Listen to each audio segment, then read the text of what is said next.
इस एक ही बात में आपका सब काम पूरा हो जाएगा। कोई चाह बाकी नहीं रहेगी, कोई काम बाकी नहीं रहेगा।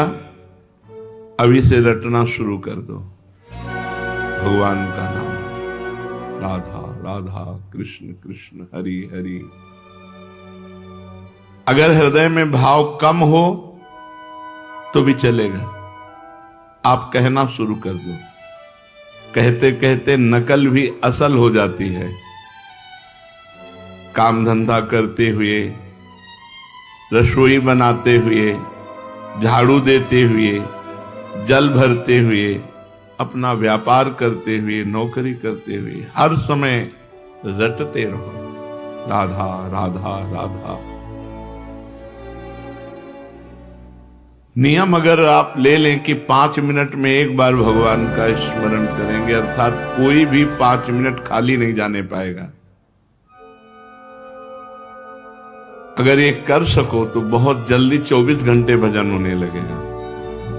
हमको केवल दिमाग में ये रखना कि कोई भी 5 मिनट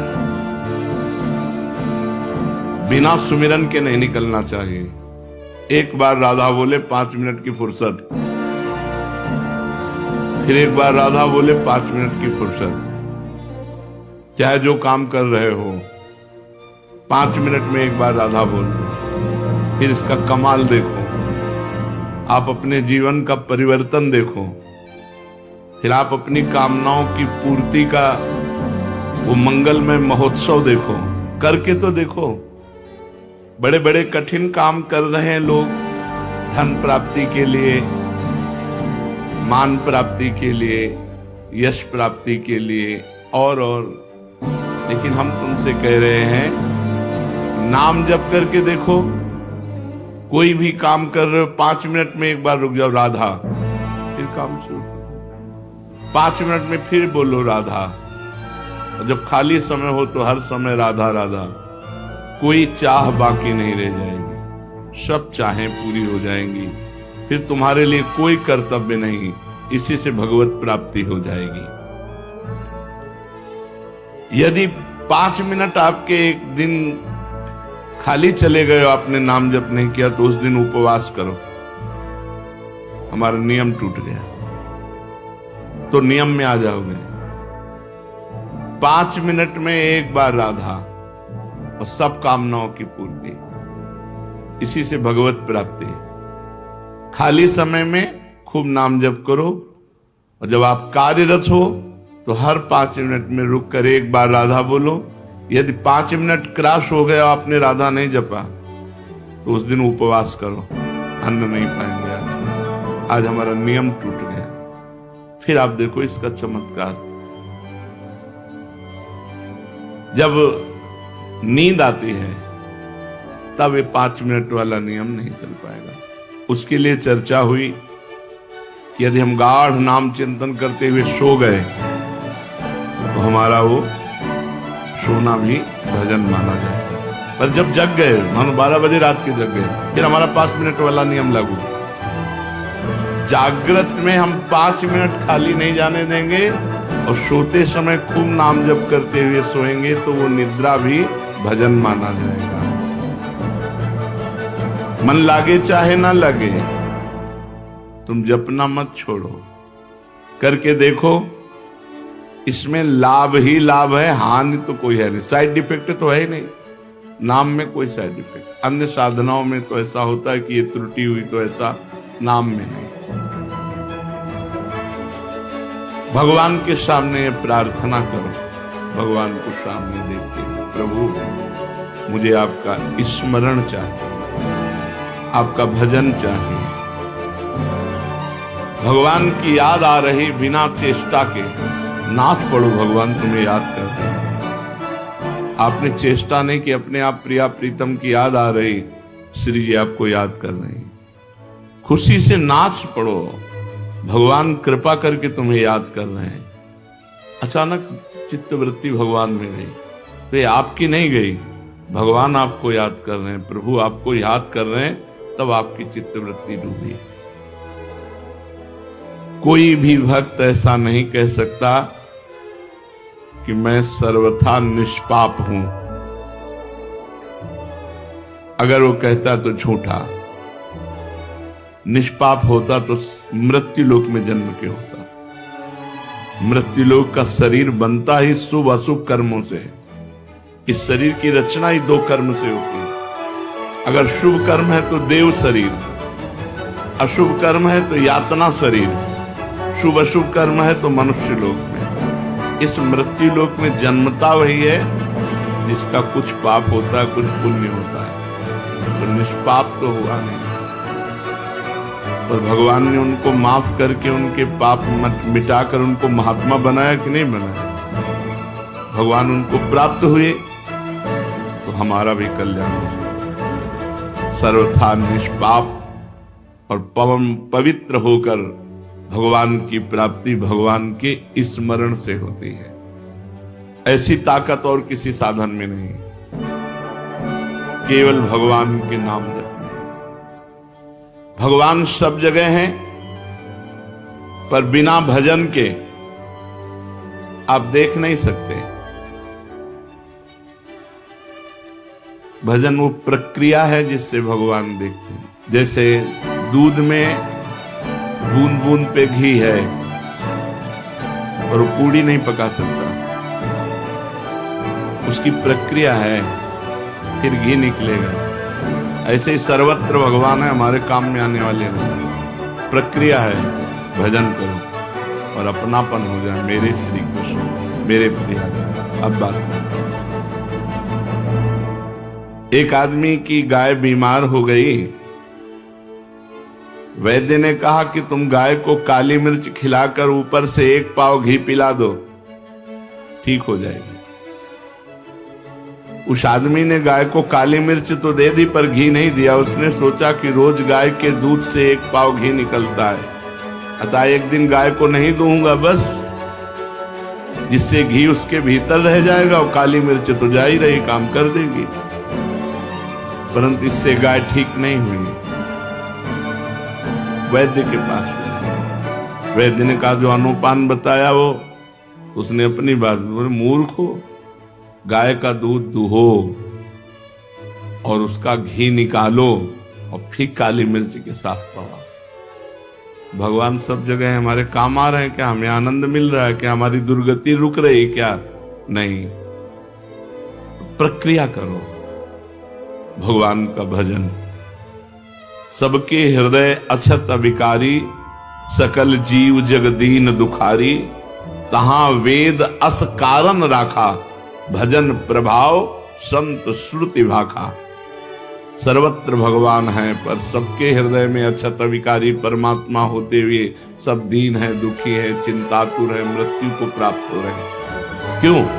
बोले वेद और संतों ने कहा है कि भजन का।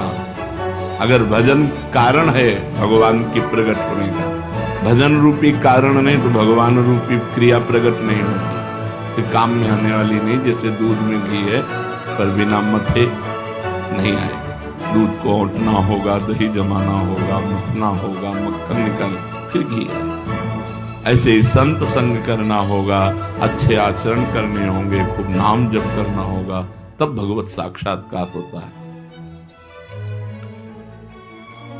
भगवान सब जगह रहते हुए भी हमें आनंद नहीं मिल रहा। आनंद मिलेगा, उनका स्मरण करो, बेड़ा पार हो जाए।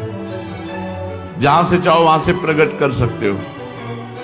देखो प्रहलाद जी ने खंभे से प्रकट कर दिया नरसिंह भगवान को, कुत्ते से प्रकट कर लिया नामदेव जी ने। जहां से चाहो भगवान को प्रकट। एक नाथ जी ने गधे से प्रकट कर लिया। जहां चाहो वहां भगवान प्रकट कर लो, तुम्हारे पास भजन होना चाहिए। गोपिकाओं ने तो सर्वत्र प्रकट कर लिया। जित देखूं तित श्याममयी है। उनको याद करो, उनका भजन करो। पापी या पुण्यात्मा कैसा भी क्यों न हो, केवल भगवान के नाम जप करने से उसे शांति मिल जाएगी, परम शांति। गाय का दुहना, उसमें दही मथना और उसमें तो बड़ी मेहनत है। इसमें तो केवल राधा राधा राधा राधा राधा राधा। इसमें मेहनत नहीं है, केवल याद करना है, हमें और कुछ नहीं करना। भगवान की याद करनी, स्मृति, भगवान का सुमिरन। यद्यपि भीतर में राग द्वेष है, काम क्रोध है, मोह मद है, ये वृत्तियां रहने के कारण सच्चा भजन नहीं होता। फिर भी आप बार बार भजन कीजिए, बार बार नाम जप कीजिए।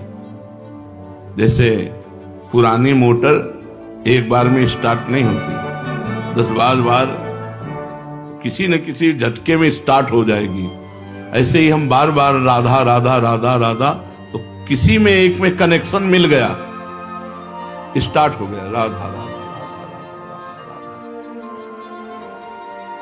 भगवत प्राप्ति का सबसे सरल उपाय है भगवान का नाम जप, और वो भी व्याकुलता पूर्वक।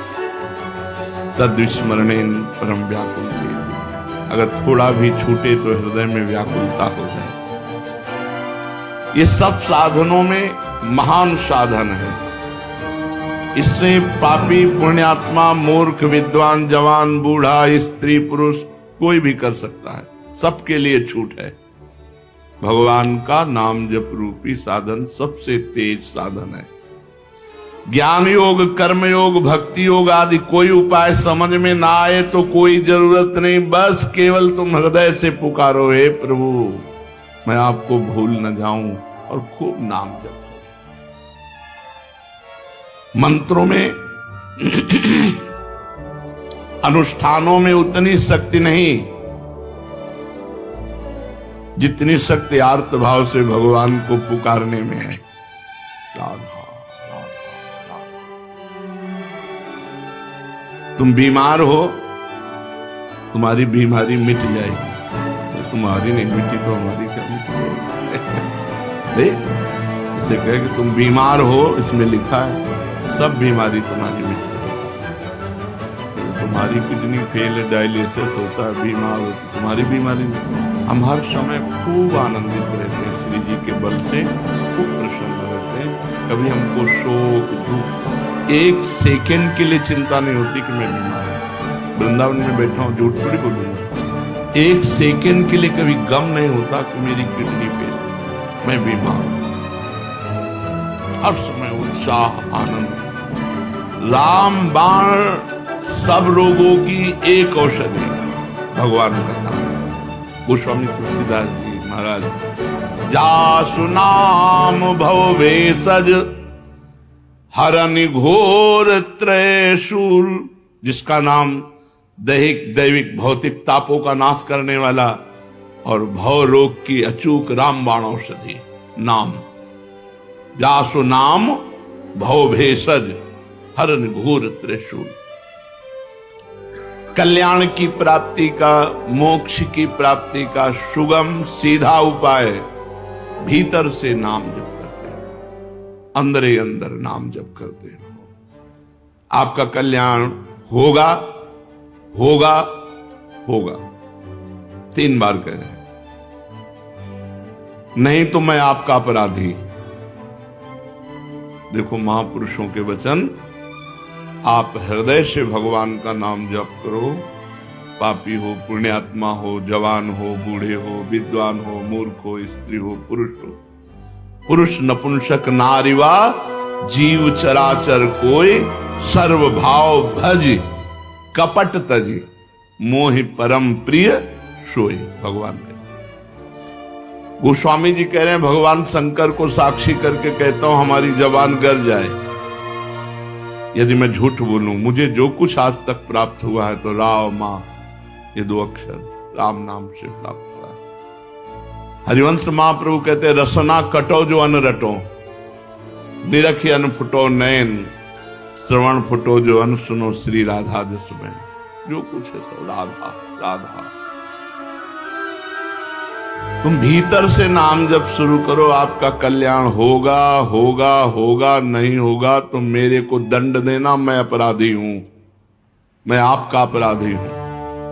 देखो महापुरुषों ने कहा, मेरी सौ भैया कृष्ण गुण संच, तुम्हें हमारी कसम है, तुम कृष्ण के नाम गुणों का गायन करो, यही परलोक सकल सुख पावन। इस लोक में और परलोक में समस्त सुख तुम्हें प्राप्त हो जाएंगे। गोविंद दुहाई भाई जुन सेवो श्यामा हरि, तुम्हें गोविंद की कसम है, यदि श्यामा श्याम का सेवन न करो, सुमिरन न करो। ये बड़े बड़े महापुरुष। कलयुग से बचना है तो हरदम भगवान का नाम जपना है, नहीं तो मार डालेगा। कलयुग की बहुत कुचाल बुद्धि को भ्रष्ट कर देता है। अगर वो नाम जापक, तो उसके विचार आते, नहीं मैं ऐसा नहीं कर सकता, अरे नहीं करो यार, नहीं, मुझे जेल हो सकती है, मुझे मार पड़ सकती है, मुझे फांसी की सजा मिल सकती है, मैं ऐसा नहीं। भजन तत्काल परिणाम दिखाता है, ऐसा मत करो। और जो भजन विहीन है, जो होगा देखा जाएगा। अब क्या देखने लायक, हथकड़ियों से जकड़ करके। अगर कलयुग से बचना है, पाए जान जगत में सब जन कपटी कुटिल कलयुगी टंचो, कहीं विश्वास लायक नहीं है। विश्वास है तो भगवान का, मनुष्य का। कलयुग में मनुष्य पर विश्वास, जिससे विश्वास करके साथ जाओगे वही तुम्हारा गला घोंट देगा, वही तुम्हारे साथ अभद्र व्यवहार कर देगा। कलयुगी जीव पाए जान जगत में सब जन कपटी कुटिल कलयुगी टंचु, कलयुग बुद्धि भ्रष्ट कर देता है। अगर कलयुग के पापों से बचना है, कलयुग की चाल से बचना है, तो हरदम भगवान का नाम जप करते रहो, विश्वास कर लो। ईश भजन सारथी सुजाना, जैसे ड्राइवर बढ़िया हो तो गाड़ी बहुत बढ़िया सुरक्षित लक्ष्य तक पहुंच जाएगी। मनुष्य शरीर रथ है, इंद्रियां घोड़े हैं, मन इनकी घोड़ों की लगाम है और बुद्धि इनका सारथी है। और ईश भजन सारथी सुजाना, जो खूब भजन करता है उसका सारथी बहुत सुजान है, वो बचा लेगा। नहीं यार ऐसा नहीं करना, वो बचा लेगा। अगर बुद्धि भ्रष्ट है फिर वो नष्ट कर देगी। इसलिए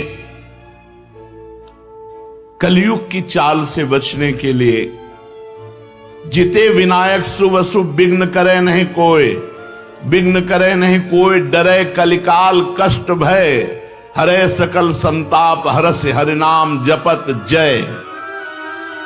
विजय को प्राप्त होता है भगवान नाम जापक। कलयुग थर्राता है, अपनी कोई भी कुचाल भजन करने वाले के ऊपर नहीं कर सकता।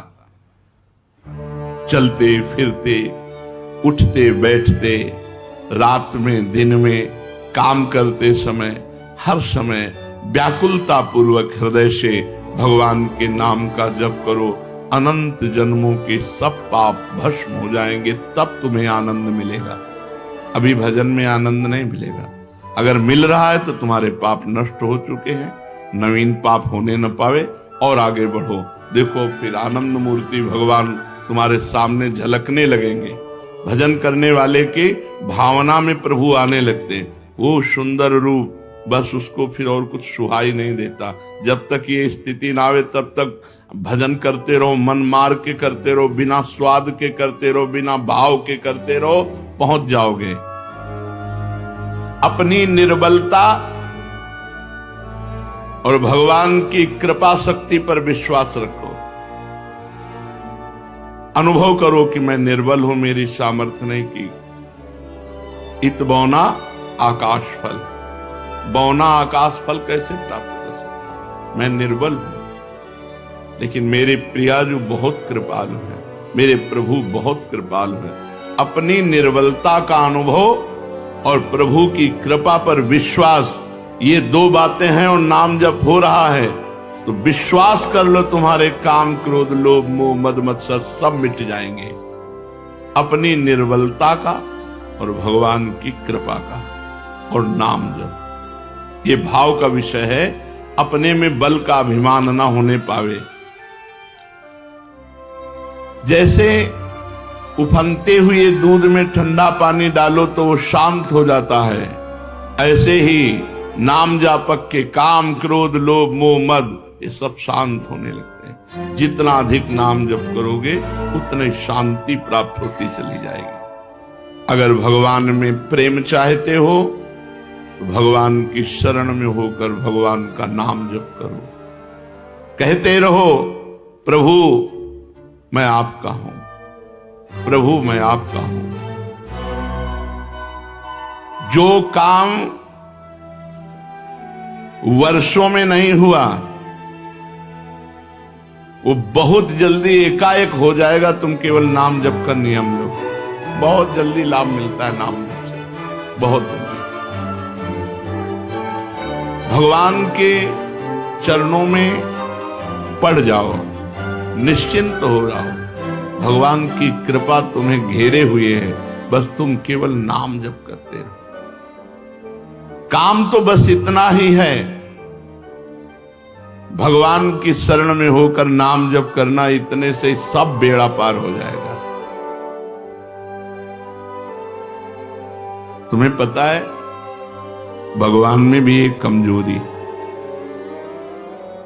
जो सच्चे हृदय से भगवान का हो जाता है भगवान उसे कभी छोड़ नहीं सकते, चाहे जितना बड़ा पाप कर ले। ये भगवान की कमजोरी है। यहां कह रहे हैं भगवान की बड़ी भारी पोल तुम्हें बता रहे हैं, जो सच्चे हृदय से हम तो प्रिया, अब उससे बड़े अपराध बन गए, बड़े पाप बन गए, भगवान उसे छोड़ नहीं सकते। सूरदास जी ने एक पद में लिखा, विमुख भये निमिषौ न अकृपा, जब चित्ते तब वैसे। भगवान की तरफ पीठ करके संसार में चला गया, मनमानी आचरण किया, फिर होश आया, फिर लौटा तो देखा कि प्रभु अकृपा ने की, वैसे ही करुणा की हुई, वैसे ही प्यार, वैसे ही दुलार। भगवान की बड़ी भारी पोल है कमजोरी, जो सच्चे हृदय से कह देता है प्रभु मैं आपका हूं, प्रभु उसे कभी छोड़ नहीं सकते। ये बात पक्की समझ। प्रभु में एक कमजोरी है, वो छोड़ नहीं सकते। अरे बड़े दयालु, कृपा सिंधु, दया सिंधु, ऐसे थोड़ी कहे गए हैं। अगर आप सच्चे हृदय से पुकारो तो बहुत जल्दी आपके नेत्र गोचर हो जाएंगे। कौन चाहता है भगवान से मिलना? हृदय से देखो, हृदय से हम भोग भोगना चाहते हैं, हम अच्छा खाना चाहते हैं, चैन से सोना चाहते हैं, हम जो चाहें वो मिलता रहे। भगवान की चाह हो गई जिनको, उनको भगवान न मिले, ऐसा हो कैसे सकता है? भक्त जहां कहीं भी, चाहे धीरे से बोले, चाहे जोर से बोले, चाहे मन से बोले, भगवान अपने कानों से सुनते रहते हैं उसकी बात। मन ही मन वो भगवान से बात कर रहा तो भगवान मन में बैठ के सुन रहे हैं, वाणी से कह रहा है तो भगवान पास बैठ के सुन रहे हैं। भगवान तुम्हारी बात सुन रहे हैं, विश्वास करो। ऐसा कभी मत सोचो कि मैं जो बोल रहा हूं भगवान नहीं सुन रहे। भगवान से प्रार्थना करो कि हे नाथ, आप मुझे मृत्यु लोक में रखें या स्वर्ग लोक में रखें या नरक लोक में रखें, अपमानित रखें या सम्मानित रखें, दुखी रखें या सुखी रखें, जैसे चाहो वैसे रख लो। एक बात हमें दे दो, आपका भजन न छूटे। भक्ति यही मांगता है, जैसे चाहो वैसे रखो। तो फिर हमें शिकायत क्या है? भजन न छूटे, हमारा भजन चलता रहे। प्रभु मैंने ना जाने किन किन जन्मों में आपके प्रतिकूल क्या क्या आचरण किया, इसका मेरे को पता नहीं, पर किया होगा। मैं आपसे प्रार्थना नहीं कर रहा हूं कि आप उन कर्मों को भस्म कर दीजिए, उन कर्मों का दंड मुझे दीजिए, मैं भोगने के लिए तैयार हूं। मुझे किसी परिस्थिति से भय नहीं, मुझे कोई असंतोष नहीं, पर एक चाह है, आपका भजन। ये बातें हृदय में बैठाने की। जे जोनि जन्मों कर्म बस, तहाँ राम पद अनुराग। आपके नाम जप में, आपके चिंतन में मेरे कर्मों का बहुत बड़ा रजिस्टर होगा, क्योंकि अनंत जन्म हो गए इस माया में। न जाने कौन कौन से पाप कर्म किए, किस किस परिस्थिति के परवश होकर क्या क्या कर्म किए। उन संपूर्ण कर्मों से सर्वथा रहित करने के लिए मैं आपसे प्रार्थना नहीं कर रहा कि आप हमारे अनंत जन्मों के पाप नष्ट कर दो, सब कर्म हटा दो, मैं एकदम सुखी हो जाऊं। नहीं, मुझे दुखी रखो, मेरे कर्म के अनुसार दंड दो, और आपकी याद बनी रहे, आपकी स्मृति बनी रहे, आपका विधान समझकर मुझे किंचन मात्र दुख नहीं होगा। और आपके विधान को समझने की शक्ति भी मेरे में नहीं, आप ही देंगे। हे नाथ, आज से बुद्धि लगाना बंद, केवल मैं आपकी तरफ देखूंगा। विपत्ति आएगी तो आपकी तरफ देखो, आपने भेजा है, स्वागत है, आओ विपत्ति। संपत्ति आएगी तो आपने भेजा है, स्वागत है। पर इस विपत्ति संपत्ति के चक्कर में आप ना छूट जाएं, मैं देखूं आपकी तरफ ही, आपका ही सुमिरन करूं। हे नाथ, न मुझ में समता है, न मुझे तत्वबोध है। आप चाहें तो मुझ जैसे नीच को ऐसा बना सकते हैं कि मैं दुनिया का उद्धार कर दूं, मेरा उद्धार। आप चाहें तो मुझ नीच को ऐसा बना सकते हैं कि मैं दुनिया का उद्धार कर दूं। इसलिए मेरे स्वामी, मैं केवल आपका भजन चाहता हूं, केवल आपका चिंतन चाहता हूं, आपका स्मरण चाहता हूं। भगवत स्मरण समस्त साधनों का सार है। भगवान को जो याद कर रहे हैं, उनके जन्म के अमंगल नष्ट हो रहे हैं। बहुत बड़ा हिसाब रखा हुआ, सब नष्ट होता जा रहा है। लाभ ही लाभ उनके जीवन में, हानि शब्द है ही नहीं। सत्संग की बात को पकड़ लो, भगवान के नाम जप स्मृति से बढ़कर कोई साधन नहीं, सबकी सार बात है। हर समय जो नाम जप करता है, उसका नाम जप करते हुए शरीर छूटता है और भगवान को प्राप्त होता है। हमें अभ्यास अंतिम निर्णय के लिए करना है। अंतिम निर्णय का पता नहीं कब श्वास छूट जाए, इसलिए हर श्वास में हम नाम जप करते हैं। अपनी बुद्धि मत लगाओ, नाम जप कर रहे हैं, ये तो नहीं बदला हमारा, ये तो ठीक नहीं हुआ, हमारे अंदर ये विकार है। शंका मत करो, बस तुम प्रभु के होकर उनका नाम जप करो। कोई भी काम करो, कहीं भी जाओ, किसी भी देश विदेश में जाओ, बस भगवान का नाम पकड़ लो। भगवान के याद करने मात्र से मनुष्य संसार बंधन से छूट जाता है। यस्य स्मरण मात्रेण जन्म संसार बंधनात् विमुच्यते। नमस्तस्मै विष्णवे प्रभु विष्णवे। भगवान को याद जो करते हैं वो सिद्ध हो जाते हैं, उनके सारे कार्य सिद्ध हो जाते हैं। भगवान को जो